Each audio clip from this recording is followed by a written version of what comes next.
No começo, eram as trevas. Depois, Bang. Nasceu um sistema que se expande infinitamente, feito de tempo, espaço e matéria.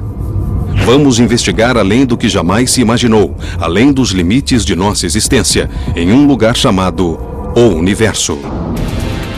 Há séculos, elas deixam os homens intrigados, cativando tanto astrônomos como astrólogos. O misterioso alinhamento entre as grandes pirâmides de Gizé e as estrelas de Órion podem ter sido mais que coincidência. E em vez de 12 constelações no zodíaco, na verdade, elas são 13. O que é esse 13º signo e por que foi esquecido? Os padrões que um dia orientaram marinheiros na travessia de águas traiçoeiras, hoje orientam os astrônomos na descoberta dos mistérios que se encontram nas constelações.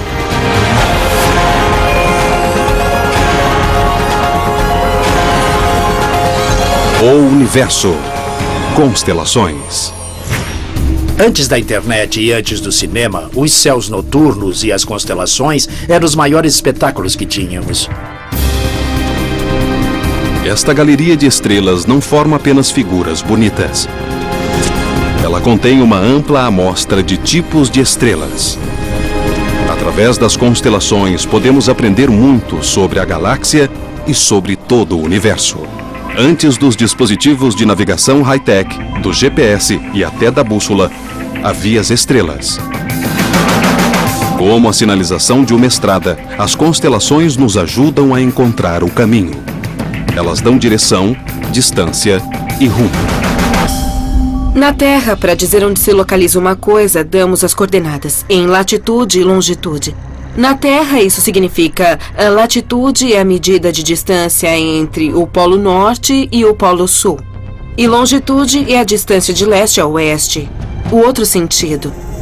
Existe um sistema de coordenadas celestiais similar.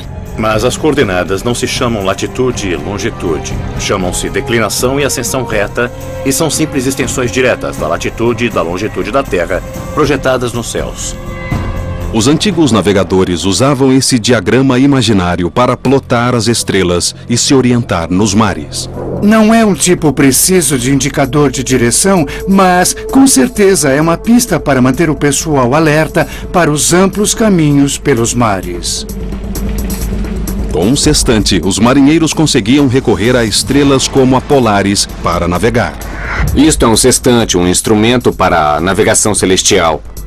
Quando esse corpo celestial chega ao que chamamos de braço inferior do horizonte, marcamos a posição, usando o tempo e os números nesse sextante. Dá para fixar a posição no mar. A navegação hoje usa estrelas feitas pelo homem, os satélites. Usando as estrelas que fabricamos, as posições no GPS e o diferencial do GPS, podemos definir a posição do barco com um erro mínimo, instantaneamente em qualquer lugar do mundo. Agora que o GPS substituiu o sextante, as coordenadas celestiais são mais importantes para os astrônomos do que para os marinheiros. Embora o sistema de coordenadas dê uma ideia de para onde apontar os telescópios, o diagrama falha em um ponto grave. Ele supõe que as estrelas estejam todas à mesma distância de nós. Uma suposição totalmente errônea. Olhando para as estrelas à noite, todas parecem estar mais ou menos à mesma distância, como se estivessem num só plano. O mesmo acontece olhando a silhueta de uma cidade de longe, por exemplo, daqui até a cidade de Chicago. Embora aqueles prédios pareçam estar à mesma distância, estão a várias distâncias diferentes. A mesma coisa com as estrelas. Embora todas pareçam estar à mesma distância, algumas estão perto, outras bem mais longe. Então, como saber que estrelas estão perto e que estrelas estão longe? Essa é a mais difícil das respostas. Essa é a maior frustração de toda a astronomia. Olhando os céus noturnos, mesmo com telescópios, não dá para saber as distâncias. Esse é o santo graal da astronomia há séculos.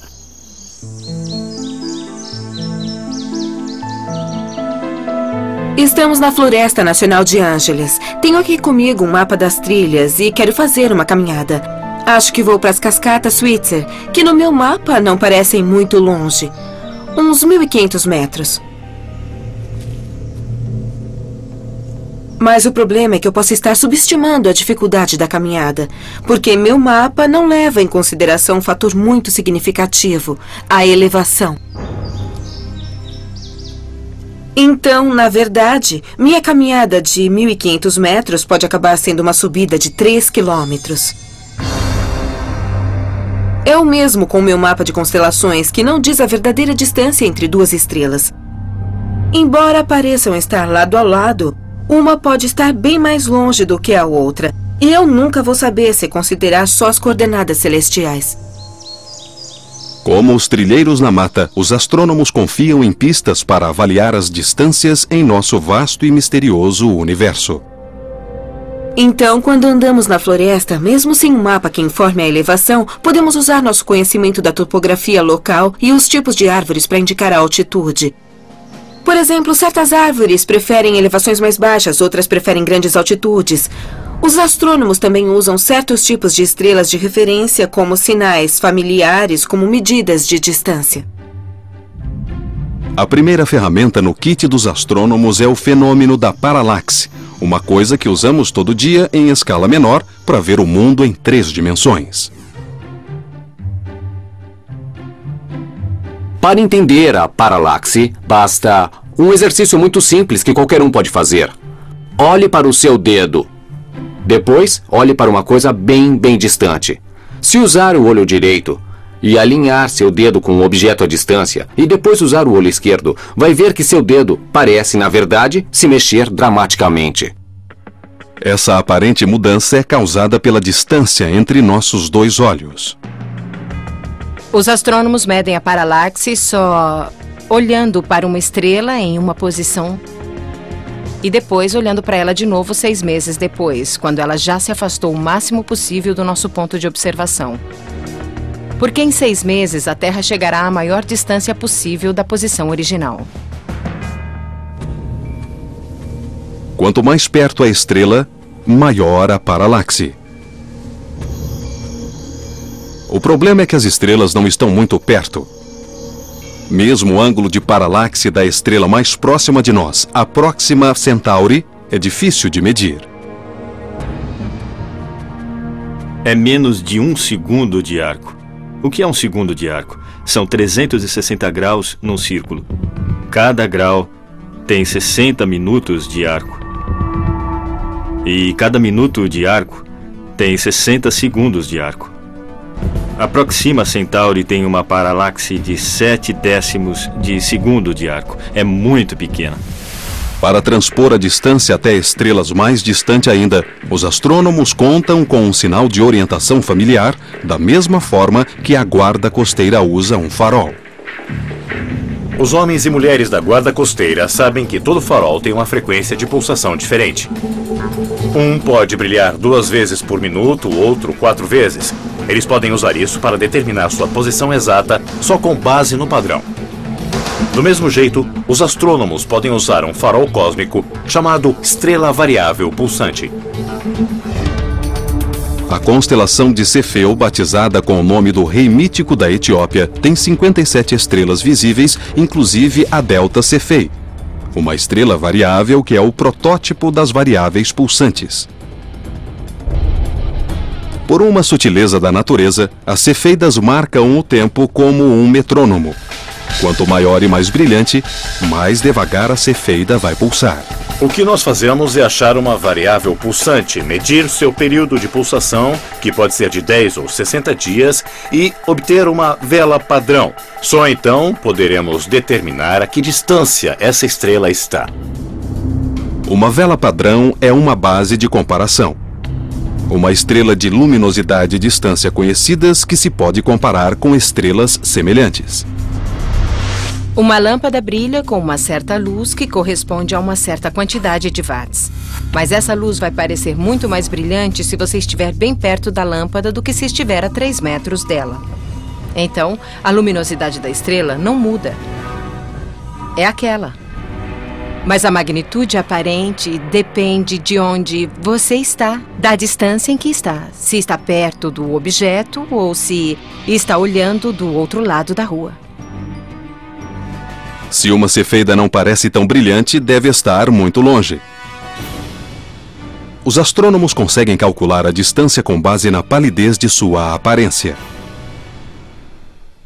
Olhando minha variável pulsante e plotando a curva da luz em quanto tempo passa de brilhante a pálida e a brilhante de novo, eu sei qual é o brilho intrínseco dessa estrela. E consigo calcular a distância das estrelas variáveis, observando seu período de variação. Foi assim que Edwin Hubble conseguiu determinar que Andrômeda estava 2 milhões de anos-luz além de nossa galáxia. Mas as variáveis pulsantes têm limite. Para medir as distâncias para além de Andrômeda, os astrônomos contam com as supernovas.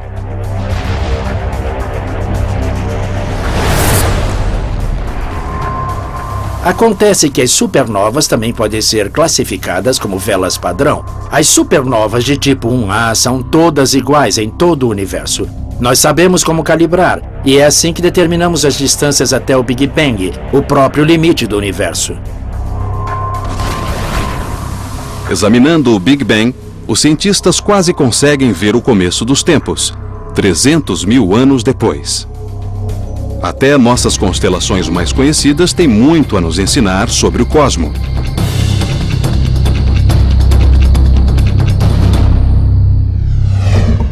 Órion, que em grego quer dizer caçador, tem 77 estrelas visíveis. Alnitak, Alnilam e Mintaka são as 3 estrelas no cinturão de Órion.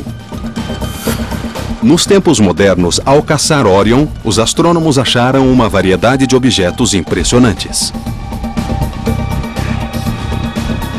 Quando vejo Órion, vejo também a vida e a morte das estrelas. Logo abaixo do cinturão está um pequeno borrão chamado Orion Nebula. É um berçário de estrelas bebês, e dá para ver ao olho nu. Órion também guarda um par de joias estelares. No ombro superior esquerdo de Órion, você vai ver a gigante vermelha Betelgeuse. Deixando o olhar para a direita, na estrela que seria, digamos, a perna, você vai ver a supergigante azul Rigel. A Betelgeuse, como supergigante vermelha, é uma estrela em seus últimos suspiros. Uma supergigante vermelha é uma estrela bem mais fria que nosso Sol, mas é muito maior. A Betelgeuse tem 14 vezes a massa do nosso Sol. Quando seu combustível nuclear acabar, ela vai se tornar instável e implodir em uma supernova colossal. E pode acontecer a qualquer momento. E quando explodir, vai iluminar todo o céu noturno, sendo visível até durante o dia.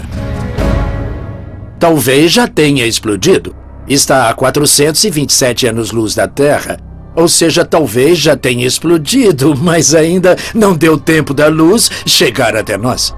A supernova vai atrair mais atenção para os céus, que nos encantam há milhares de anos. Os antigos egípcios consultavam os céus para saber quando plantar e quando colher. Cada estrela possuía um significado sagrado. Chamavam Sírius, na constelação Cão Maior de Estrela de Ísis. O aparecimento de Sírius antes do alvorecer, durante o solstício de verão, indicava a cheia anual do rio Nilo. Outras constelações, como Órion, podem ter tido significado arquitetônico. Os egiptólogos já fizeram muitas vezes a pergunta por que os antigos egípcios construíram 3 grandes pirâmides ligeiramente desalinhadas. Porque tinham réguas ruins milhares de anos atrás? As 3 pirâmides parecem estar alinhadas com as 3 estrelas da constelação de Órion. O que significa esse alinhamento? Foi coincidência ou as pirâmides foram intencionalmente projetadas dessa forma?